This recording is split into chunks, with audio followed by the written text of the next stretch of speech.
আসসালামু আলাইকুম। আলহামদুলিল্লাহ, পেয়ারা বাগান শেষ, একই জমিতে নতুন চাষের শুরু। মটরশুঁটি চাষ, পেঁয়াজ ও আখ চাষের বাস্তব অভিজ্ঞতা। বাণিজ্যিক পেয়ারা চারা নিয়ে নতুন পরিকল্পনা। একই জমি থেকে বেশি লাভের কৃষি গল্প আজকে আপনাদেরকে দেখাবো। আলহামদুলিল্লাহ, আমি এইমাত্র পৌঁছে গেছি আমাদের সেই প্রজেক্টে। এখন আপনাদের সঙ্গে আমরা আমাদের প্রজেক্ট সম্বন্ধে একটু ধারণা দেব, সেই বিষয়ের উপর আপনাদের সঙ্গে থাকতে আমাদের আজকের আলোচনা। এইমাত্র আমি বাগানে এসে ঢুকছি, ঢুকে বাগানের ঘরটা পরিদর্শন করলাম, করে সামনের দিকে এগিয়ে যাচ্ছি এবং বাম সাইডে লক্ষ্য করে দেখুন যে এগুলো আগে পেয়ারার বাগান ছিল, পেয়ারার গাছগুলো ডালগুলো কেটে এখানে রেখে দেওয়া হয়েছে।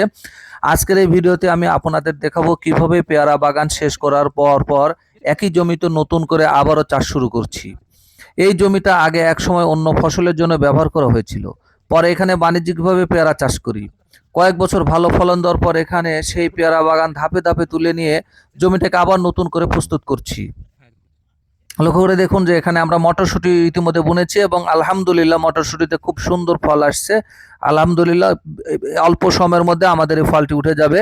শীতের মৌসুমে যে আমাদের মটরশুঁটি, এটাতে অনেক সবজি টবজি খাওয়া সবজি হয় খুব, আলহামদুলিল্লাহ খিচুড়ি খাওয়া হয়, ডাল খাওয়া হয়।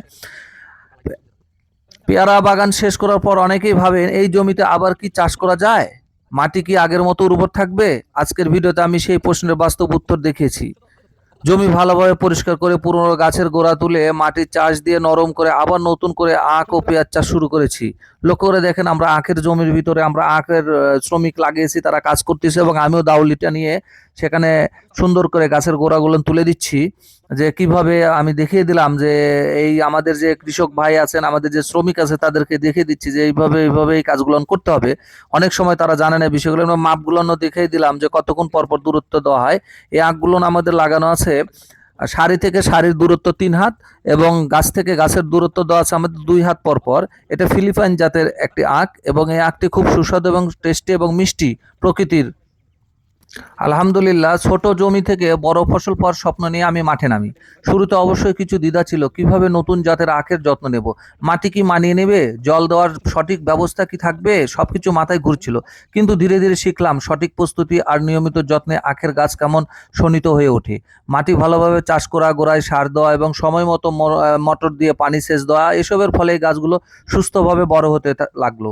প্রতিটি গাছের একটি করে গল্প জড়িয়ে, প্রতিদিন সকালে মাঠে গিয়ে পানি দেওয়া, আগাছা পরিষ্কার করা, পোকামাকড় দেখে প্রতিরোধ করা, সবকিছু যেন এক ধরনের ধ্যান।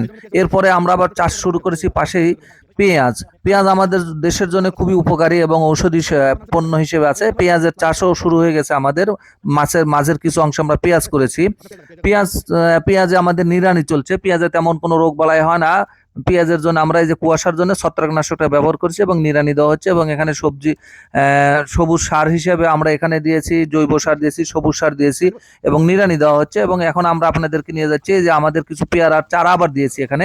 পেয়ারার চারা এখানে মদা তৈরি করা হয়েছে, এখানে বেড তৈরি করে বেডের ভিতরে এখানে আমরা বীজ ফেলেছি। বীজ ফেলানোর পরে এটা সুন্দর করে, যেহেতু শীতের সময় চারা গজায় না, যার কারণে আমরা উপর দিয়ে পলি নেট হাউস করে দিয়েছি। এটা ছোট্ট পরিসরে নীল কালারের পলি আছে, সেই পলিটা দেওয়া হয়েছে যাতে করে সেখানে সরাসরি রোদটা না ঢুকে এবং এখানে ছায়াযুক্ত হয়ে থাকবে এবং ভিতরে এক ধরনের গরম ভাব সৃষ্টি হওয়ার কারণে চারাগুলো আলহামদুলিল্লাহ খুব ভালো গজাচ্ছে। এবং খড় দিয়ে আমরা ঢেকে দিয়েছি এবং বাঁশের ইয়ে দিয়ে ভাঁজ করে দিয়ে ওখানে আমরা আড়াআড়ি করে দিয়েছি। আমরা আবার দেখবো সামনের দিকে যে ভিতরে ঘুঘুই পোকা বা আপনার পোকামাকড়ের কোনো আক্রমণ করছে কিনা বা পচন ধরছে কিনা।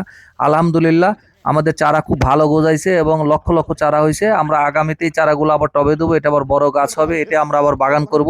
এটাকে রেনু বলা হয়, রেনু চারা বলা হয়। ছোট্ট পরিসরে যে রেনু চারাগুলো, সে রেনু চারা। সবার সুস্বাস্থ্য ও দীর্ঘ কামনা করি। আমাদের এই চ্যানেলটি সবসময় কৃষকদেরকে নিয়ে আমরা কাজ করি, কৃষকদেরকে পরামর্শ দিয়ে কাজ করি। আমাদের চ্যানেলের সাথেই থাকুন আপনারা। আমাদের চ্যানেলটি লাইক এবং সাবস্ক্রাইব করে পরবর্তী